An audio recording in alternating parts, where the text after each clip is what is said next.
Congratulations from Team Business World on winning this award. Do share with us your thoughts as to what this award means to you. Thank you so much. Definitely this award means a lot to me, and the main reason is that such awards basically are a recognition of what you have done, and they're a validation of that whatever you have been doing in the right direction. And validation for one's action is very important, so that we know that in the future also we can be on the same path. That means a lot to me, that whatever I have been doing, it has been in the right direction. Thank you. We're talking about finance leadership at this summit, and one of the interesting points that came up in one of the panel discussions this morning was the growing synergies that we are seeing between the role of a CFO and a CEO. How do you think these two positions are overlapping in the current context, given the challenges that the economy has faced in the last 3 years? Right. So that's one of my favorite things which I do, right? See, the role of a CEO is to make decisions at the right time and of course the right decisions. And to provide input to these three requirements, that's where the role of CFO comes in, right? CFO is a person and finance is a department which has data from all the functions, whether it is operations or the supply chain management or it is marketing. So CFO is the sum total of all the departments in terms of the right information, the right metrics they have.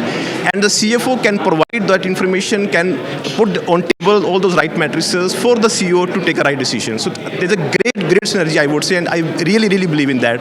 Right. If you look at this year's budget, the government has laid out a massive 10 lakh crore allocation for capital expenditure. Do you see the private capex cycle kicking in after this allocation?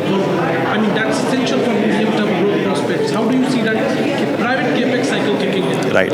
So I was very happy to see that number of 10 lakh crore in the budget, which is actually 3.3% of GDP, and which is absolutely I think 30% jump as compared to the last budget, right? So now government has done their bit, and it's not only they have done the total number increase, it is being reflected in the different departments also. For example, 75,000 crore have been allocated for 100 transport projects, right? 3,000 crore for 50 additional airports, and 10,000 crore for urban infra. So I believe government has done their bit. Now it is a turn, I would say, of the private sector to embrace these steps as well as to make maximum benefit of these steps. And whenever government announces any such steps, it takes about 4 to 5 quarters, right, for the private sector to make use of these things. And I believe that by the end of this year or by early next year, we will really start seeing the benefit of all these steps being taken by government. If you look at 2023, in terms of the macroeconomic indicators, it has carried on some pain points from 2022. Inflation remains sticky. Central banks are on a monetary tightening spree. GDP growth moderated. How do you see 2023 24 fiscal panning out?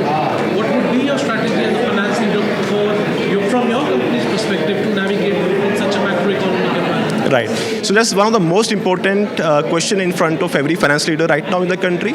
So like you rightly said, because of various reasons, the war, the supply chain constraints, and there were a lot of macro headwinds, right, which came our way.